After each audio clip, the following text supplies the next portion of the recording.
So here we are with Mauricio from Backstage. He's actually doing something very exciting in crypto, something I'm actually connected with events, with artists. He has a unique proposal for us. Mauricio, thank you so much for doing this. Please tell us a little bit about Backstage and why people viewing should care. Well, thank you for the invitation, and very nice talking to you, It's a pleasure to be here. Backstage is an Eventify ecosystem. So we build a platform for everybody who participates on the event industry, from the promoter to the venue, to the artist, and everybody involved. So what we did, we developed technology in Web3 that they don't even have to know, they don't even feel the Web3 a friction or which is key, which is very key for people to be able to use something without knowing, because it gets very tricky, shall I say, and it's a turn-off. Yes, we love crypto and we love Web3, but the UX is a little bit complicated for the regular people. So what we do, but what is important, what the problems that we solve.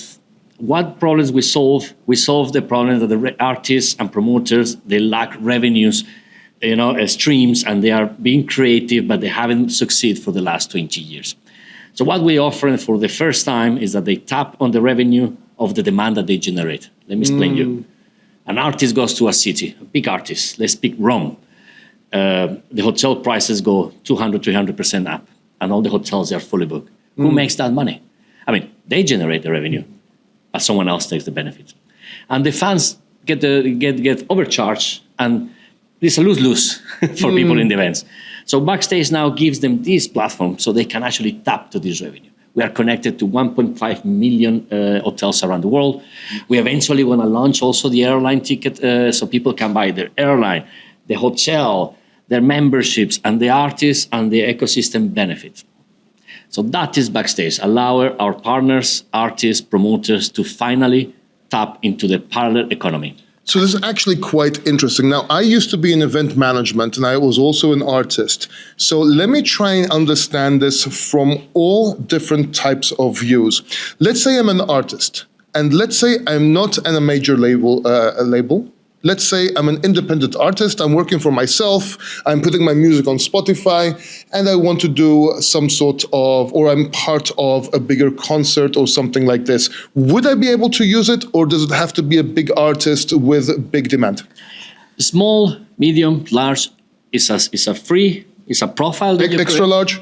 Extra large is a free profile. There is no charge to create your profile.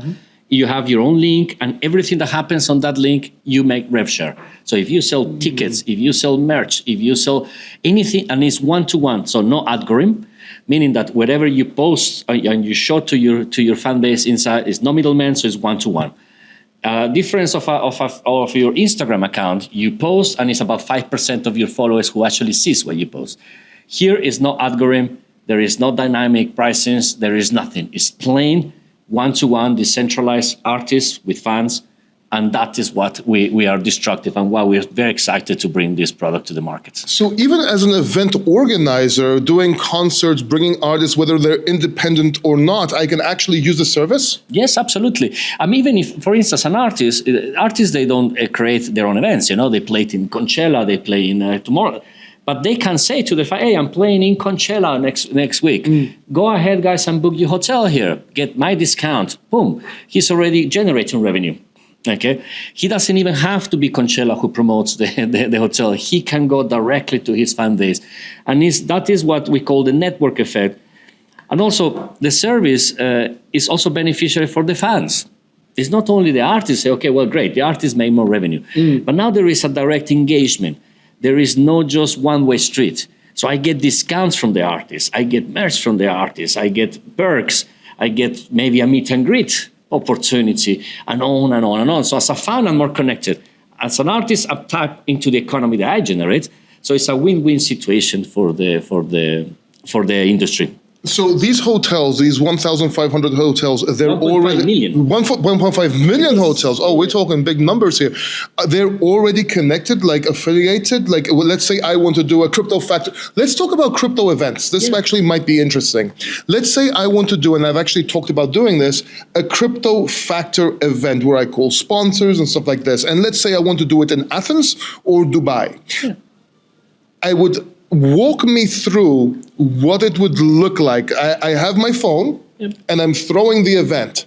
What will it look like? Perfect. Okay, well, let's just try to explain you a little bit how it works in the back end. We are partners called the Sleep.io. Okay, they are the providers of the API to Backstage. And it's basically connected to the hotel marketplace. It's almost the same hotels that you find in hotels.com, booking.com.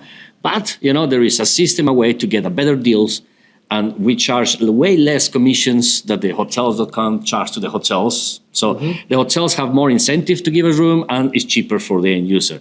You can get up to 10, 15, 20% cheaper than actually going to another. How would it work?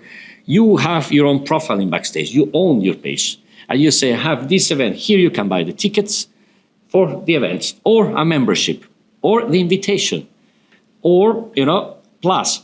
Go ahead and book your hotel. That's it. People goes, open, book the hotel. You are generating the revenue. Then the beauty about this is that every single user that registers into this marketplace, that is backstage.global, you can go and check it out. When you register, a wallet gets created automatically for the non-crypto users. They don't know what a wallet is, but a wallet gets created. And every time that you purchase an item, either it's a ticket, a hotel room, or a membership, or a merch, it generates an NFT that gets sent automatically to the wallet. And that's how we engage.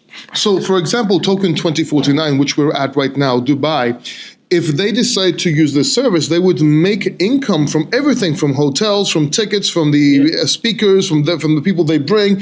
Everybody that would come, everybody would make, they would actually get a cut. Absolutely. That is called the parallel economy, the problem that we solve. Tickets itself is not a problem in the industry. I mean, Ticketmaster sells 500 million tickets a year. It's not a problem. What is the problem is that there is all the other source of revenues that no one has sit down and say, let's fix it. But why? They say, okay, well, Mauricio, you're a genius. No, it's because they have a team that have a specific role. An agency like CAA has 3,000 employees. Everybody has a specific role. They're not going to go and look and start developing platforms for hotels or making deals with hotels. Same labor company, same. So no one has put all the puzzles together and say, okay, guys, here we are. We offer you a product on which you can tap into the parallel economy that you generate, because you are the generators of that economy. So when you do a festival in a city in Greece, or you go, everything is packed, the prices go up, restaurants are full, bars are full, and you are just watching there. Everyone else make money for your own generation. Of that's called the capital, the information of the capital of information and network effect. That is what it needs to be addressed in this industry, and that way, yeah. So you mentioned earlier on you're not a genius, but it does take somebody with a background to come up with this idea. So I would like to know how you came about with this idea, but also what is your background? Absolutely. Well, the idea came, just in Corona time. Corona time was a wake-up call for people in the industry. Every other industry was helped by the governments. People go stay home, have salary. You were an artist, you were a DJ. They'll abandon you. For a year and a half, you couldn't do events, and your mortgage were not pay, and people was not be able to pay their staff, and you have to fire staff. They were not getting subsidized. So then the people needed to be creative. What is my background? I started at a very young age to work. I opened my first club when I was 18.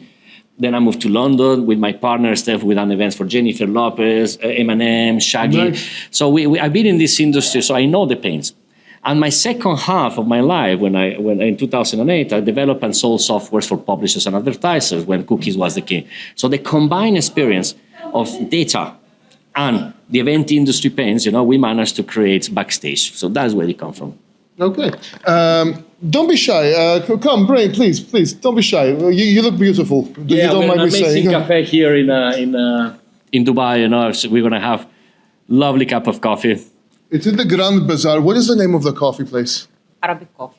Arabic coffee. And this is Arabic coffee. And this is Arabic coffee, so we're having Arabic coffee. So we have something like this in Greece. It's a Greek coffee, but I think this one has more spices, so I'm super excited to actually try this. I'm Italian, so we have espresso. So. Oh, wow. Dates. Also Grand Bazaar. And this one, that's number one. Look at the camera. Say hi. There we go. Come and try the amazing coffee down here, guys. All right, let's try this. That is nice. It's sweet and it has some spices. Yes, absolutely. Is yours sweet?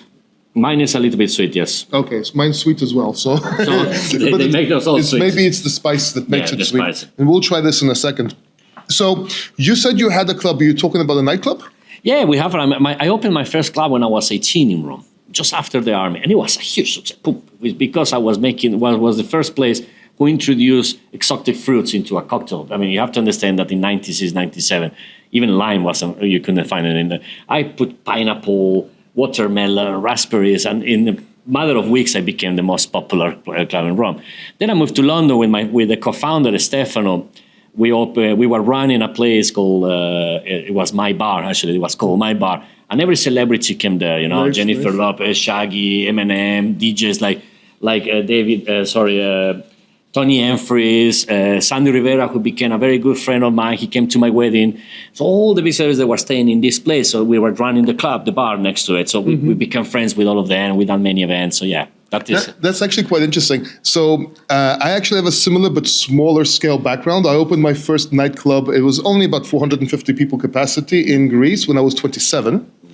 And we used to bring artists. I brought the DJ of Public Enemy. We're actually very good friends. He's actually coming now with the band in Greece. Well, we're in Dubai right now. We need to bring them to Backstage. Yeah. And the DJ from Mauritius. We had a lot of DJ sets, a lot of bands and stuff like that. Underground artists. And I was the first to do things like emo nights. Okay. I rode the trend. But yeah, I understand exactly where you're coming from. And there's no bigger school than having a nightclub, man. Absolutely. No, that's when you actually get to, it's the greatest psychiatrist, establishments in the world, the nightclub, because that is when truly people are who they are. You are a lawyer, a doctor, a professor, an investor. The moment that you are in that particular time between 12 and 2 o'clock in the morning, you are just a body. Right. Exactly. And the club owner, is the one that you open up, You are the one who talk and where do I go next? What is this?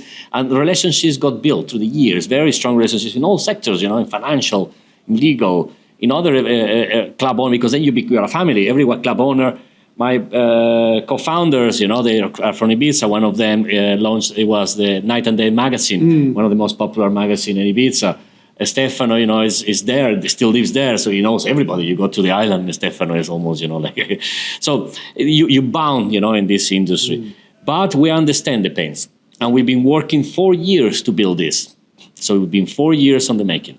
Yeah, I kind of wish this existed before. But how did you get into cryptocurrency, and how did you actually did you find this project then get into cryptocurrency, or did cryptocurrency come to you as a solution of something you were building? How did this all come about? The second time, I was following since 2015, 2016, Max Kaiser report. So for me, it was about the blockchain, and I keep, I start to studying and understanding it.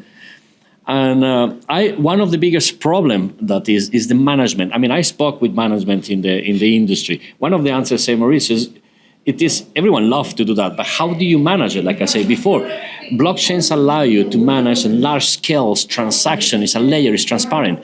There is zero litigation. It's smart contracts who do the work for you. Now they trusted it because the proof of ownership, RWA. People can prove, very easily that they purchase a ticket, a hotel room, a membership, and so on. Got it. So, okay, so your project is in the works right now. It's almost ready. It's actually, I think you're running as a test net. I'm not really sure if I'm articulating myself properly here. No, the platform is live. It's been live. We've been, like I say, doing pilot events to make sure that we nail it, to not only for the artists and the promoters, but for the end users. We've done Enrique Iglesias, Ricky Martin concerts in Albania, with Placido Domingo, Alessandro Sarfina, Gypsy King. So we done. You can go in Backstage.global, look past events, and you will see all we have done Samna festival.